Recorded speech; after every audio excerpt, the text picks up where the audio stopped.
Please listen carefully to the following passage. Are you ready? All right then, let's begin. Question 18. Dear Miranda, thank you for participating in our crafts art fair. Since we've chosen you as one of the artists of this year, we are looking forward to introducing your unique handmade baskets to our community. As part of organizing the exhibition plan, we are happy to inform you that your artworks will be exhibited at the assigned table, number 7. Visitors can easily find your artworks located near the entrance. If you have any special requirements or need further assistance, feel free to contact us in advance. Sincerely, Helen Dwyer.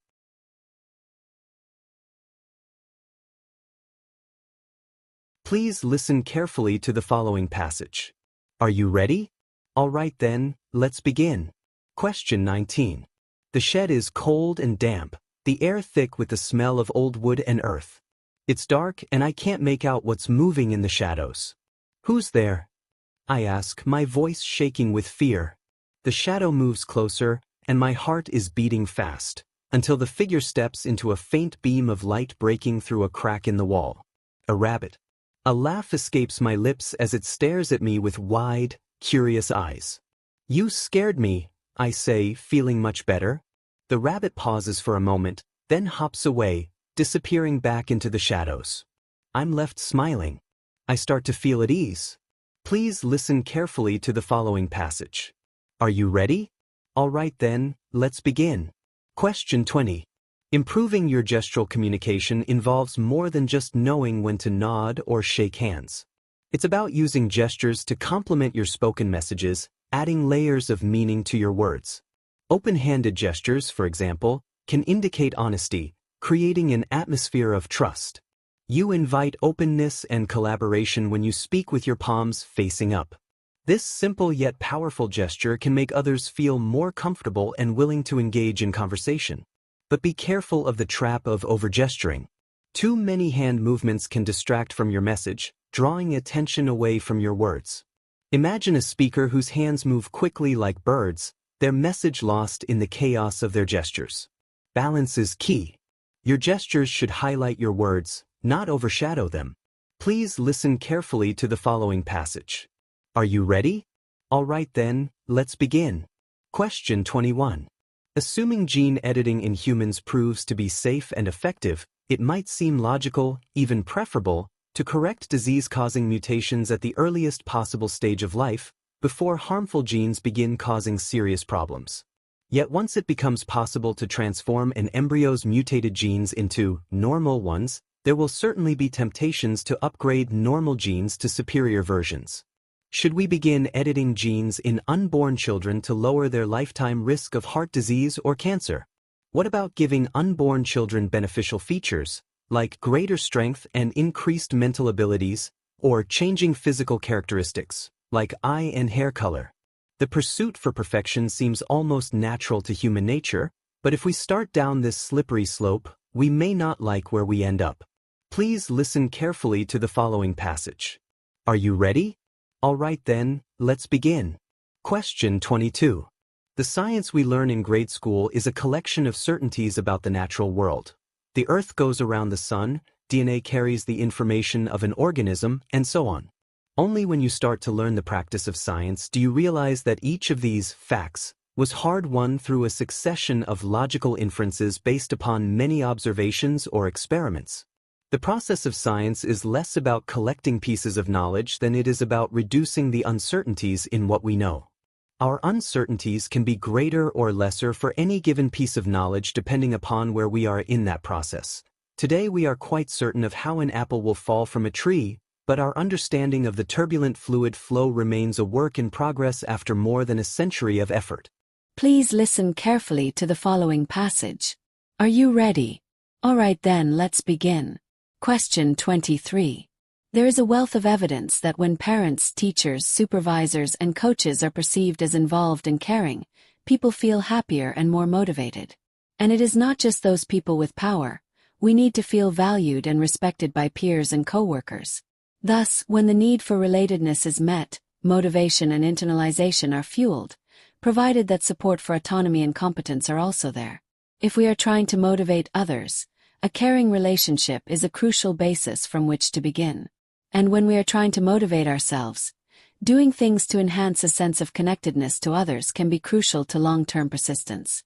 So exercise with a friend, call someone when you have a difficult decision to make, and be there as a support for others as they take on challenges. Please listen carefully to the following passage. Are you ready? All right then, let's begin. Question 24. Modern brain scanning techniques such as fMRI, functional magnetic resonance imaging, have revealed that reading aloud lights up many areas of the brain.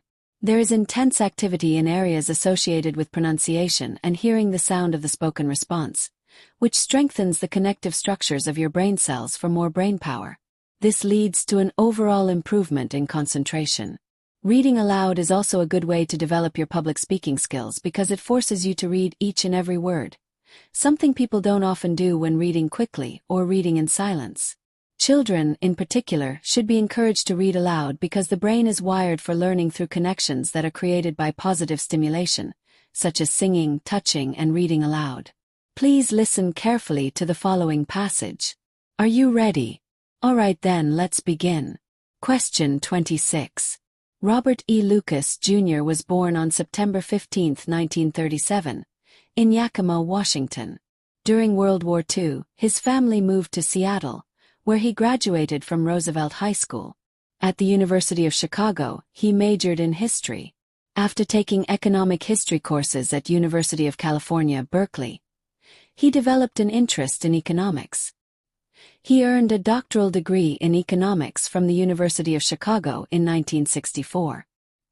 He taught at Carnegie Mellon University from 1963 to 1974 before returning to the University of Chicago to become a professor of economics. He was known as a very influential economist and, in 1995, he was awarded the Nobel Prize in Economic Sciences. Please listen carefully to the following passage. Are you ready? All right then, let's begin. Question 29. Routines enable athletes to evaluate competition conditions. For example, bouncing a ball in a volleyball service routine supplies the server with information about the ball, the floor, and the state of her muscles.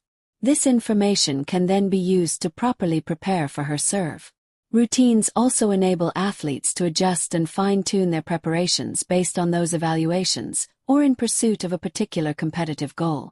This adaptation can involve adjustment to the conditions, rivals, competitive situation, or internal influences that can affect performance. Just like adjusting a race car engine to the conditions of the track, air temperature, and weather, routines adjust all competitive components to achieve proper performance. Please listen carefully to the following passage. Are you ready? All right then, let's begin. Question 30. Promotion deals with consumer psychology.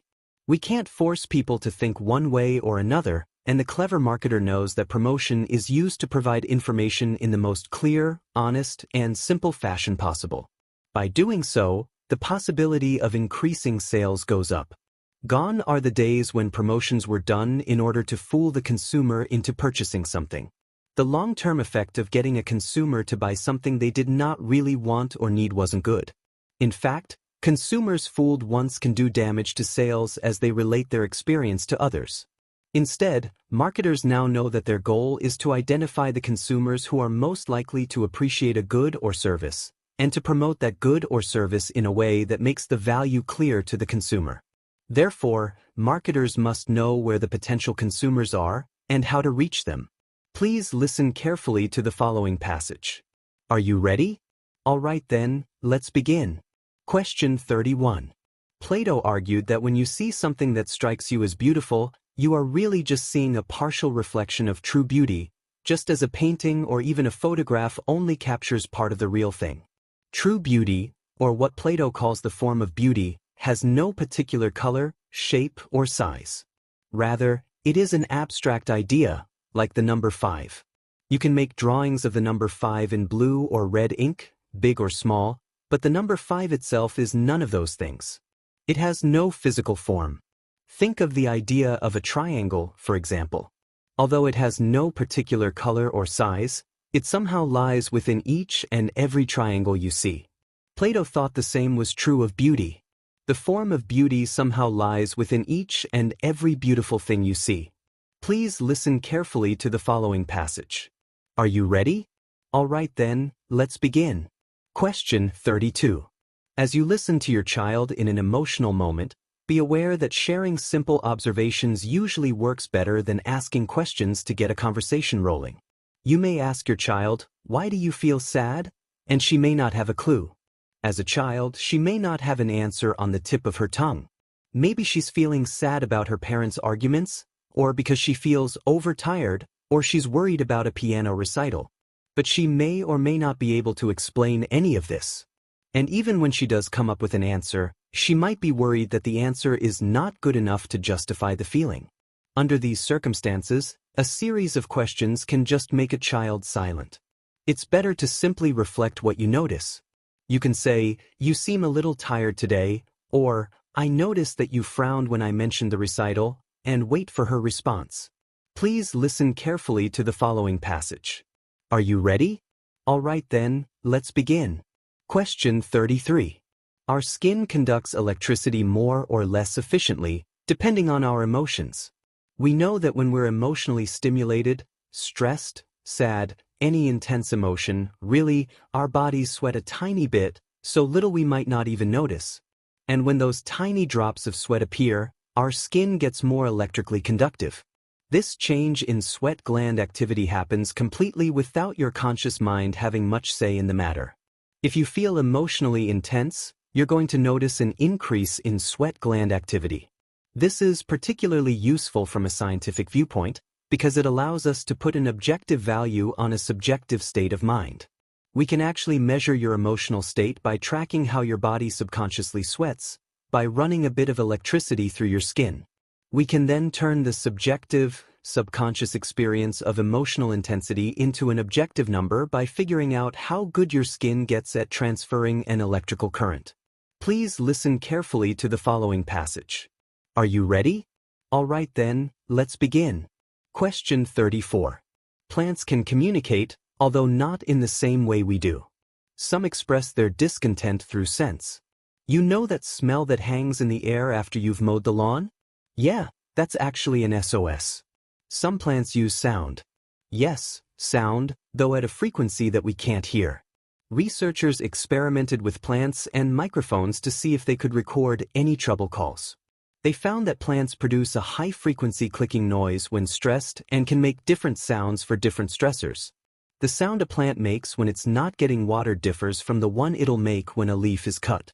However, it's worth noting that experts don't think plants are crying out in pain. It's more likely that these reactions are knee-jerk survival actions. Plants are living organisms, and their main objective is to survive. Scents and sounds are their tools for defending against things that might harm them. Please listen carefully to the following passage. Are you ready? All right then, let's begin. Question 35. What does it mean for a character to be a hero as opposed to a villain? In artistic and entertainment descriptions, it's essential for the author to establish a positive relationship between a protagonist and the audience. In order for tragedy or misfortune to draw out an emotional response in viewers, the character must be adjusted so as to be recognizable as either friend or enemy. Whether the portrayal is fictional or documentary, we must feel that the protagonist is someone whose actions benefit us. The protagonist is, or would be, a worthy companion or valued ally. Violent action films are often filled with dozens of incidental deaths of minor characters that draw out little response in the audience. In order to feel strong emotions, the audience must be emotionally invested in a character as either ally or enemy. Please listen carefully to the following passage. Are you ready? All right then, let's begin. Question 36. Let's assume that at least some animals are capable of thinking despite lacking a language. This doesn't necessarily mean that they possess concepts, for some forms of thought may be non-conceptual. We can imagine, for instance, a squirrel who is planning how to get from the branch she's currently standing on to a branch from the tree in front. To do this, in principle she doesn't need a concept of branch nor a concept of tree. It might be enough for her to have, for example, the ability to think in images, to make a mental map of the tree where she can imagine and try out different routes. This doesn't imply that squirrels lack concepts, simply that they don't need them for this concrete form of thinking. For us to be able to say that an animal has concepts, we have to show not just that she's capable of thinking, but also that she has certain specific abilities. Please listen carefully to the following passage. Are you ready? All right then, let's begin. Question 37. Cartilage is extremely important for the healthy functioning of a joint, especially if that joint bears weight, like your knee. Imagine for a moment that you're looking into the inner workings of your left knee as you walk down the street. When you shift your weight from your left leg to your right, the pressure on your left knee is released. The cartilage in your left knee then drinks in synovial fluid, in much the same way that a sponge soaks up liquid when put in water. When you take another step and transfer the weight back onto your left leg, much of the fluid squeezes out of the cartilage. This squeezing of joint fluid into and out of the cartilage helps it respond to the off and on pressure of walking without breaking under the pressure. Please listen carefully to the following passage. Are you ready? All right then, let's begin. Question 38. Piaget put the same amount of water into two different glasses, a tall narrow glass and a wide glass, then asked kids to compare two glasses. Kids younger than 6 or 7 usually say that the tall narrow glass now holds more water because the level is higher. And when they are ready, they figure out the conservation of volume for themselves just by playing with cups of water. Piaget argued that children's understanding of morality is like their understanding of those water glasses. We can't say that it is innate or kids learn it directly from adults. Rather, it is self-constructed as kids play with other kids. Taking turns in a game is like pouring water back and forth between glasses. Once kids have reached the age of 5 or 6, then playing games and working things out together will help them learn about fairness far more effectively than any teaching from adults. Please listen carefully to the following passage. Are you ready? All right then, let's begin. Question 39. The rise of air conditioning accelerated the construction of sealed boxes, where the building's only airflow is through the filtered ducts of the air conditioning unit. Doesn't have to be this way. Look at any old building in a hot climate, whether it's in Sicily or Marrakesh or Tehran. Architects understood the importance of shade, airflow, light colors. They oriented buildings to capture cool breezes and block the worst heat of the afternoon. They built with thick walls and white roofs and transoms over doors to encourage airflow. Anyone who has ever spent a few minutes in a mud brick house in Tucson, or walked on the narrow streets of Old Seville, knows how well these construction methods work. But all this wisdom about how to deal with heat, accumulated over centuries of practical experience, is all too often ignored. In this sense, air conditioning is not just a technology of personal comfort. It is also a technology of forgetting. Please listen carefully to the following passage. Are you ready? All right then, let's begin. Question 40. In the course of trying to solve a problem with an invention, you may encounter a brick wall of resistance when you try to think your way logically through the problem. Such logical thinking is a linear type of process, which uses our reasoning skills. This works fine when we're operating in the area of what we know or have experienced. However, when we need to deal with new information, ideas, and viewpoints, linear thinking will often come up short. On the other hand, creativity by definition involves the application of new information to old problems and the conception of new viewpoints and ideas. For this you will be most effective if you learn to operate in a non-linear manner. That is, use your creative brain.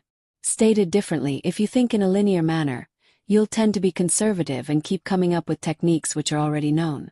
This, of course, is just what you don't want. Please listen carefully to the following passage. Are you ready? All right then, let's begin. Question 41-42. Some researchers view spoken languages as incomplete devices for capturing precise differences. They think numbers represent the most neutral language of description. However, when our language of description is changed to numbers, we do not move toward greater accuracy. Numbers are no more appropriate pictures of the world than words, music, or painting. While useful for specific purposes, e.g. census taking, income distribution, they eliminate information of enormous value. For example, the future lives of young students are tied to their scores on national tests. In effect, whether they can continue with their education, where and at what cost depends importantly on a handful of numbers. These numbers do not account for the quality of schools they have attended, whether they have been tutored, have supportive parents, have test anxiety, and so on. Finally, putting aside the many ways in which statistical results can be manipulated, there are ways in which turning people's lives into numbers is morally insulating. Statistics on crime, homelessness, or the spread of a disease say nothing of people's suffering.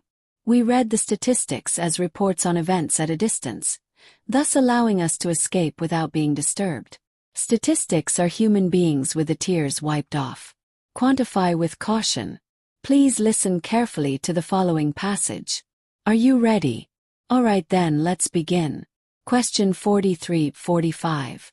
Jack, an Arkansas farmer, was unhappy because he couldn't make enough money from his farm. He worked hard for many years, but things didn't improve. He sold his farm to his neighbor Victor, who was by no means wealthy. Hoping for a fresh start, he left for the big city to find better opportunities. Years passed, but Jack still couldn't find the fortune he was looking for. Tired and broke, he returned to the area where his old farm was. One day, he drove past his old land and was shocked by what he saw. Victor, the man who had bought the farm with very little money, now seemed to be living a life of great success. He had torn down the farmhouse and built a massive house in its place. New buildings, trees, and flowers adorned the well-kept property. Jack could hardly believe that he had ever worked on this same land. Curious, he stopped to talk to Victor. "How did you do all this?" he asked. And he continued, "When you bought the farm, you barely had any money. How did you get so rich?" Victor smiled and said, "I owe it all to you. There were diamonds on this land. Acres and acres of diamonds. I got rich because I discovered those diamonds." "Diamonds?" Jack said in disbelief. And he said, "I knew every part of that land, and there were no diamonds." Victor reached into his pocket and carefully pulled out something small and shiny. Holding it between his fingers, he let it catch the light. He said, "This is a diamond." Jack was amazed and said, "I saw so many rocks like that and thought they were useless. They made farming so hard." Victor laughed and said, "You didn't know what diamonds look like. Sometimes treasures are hidden right in front of us."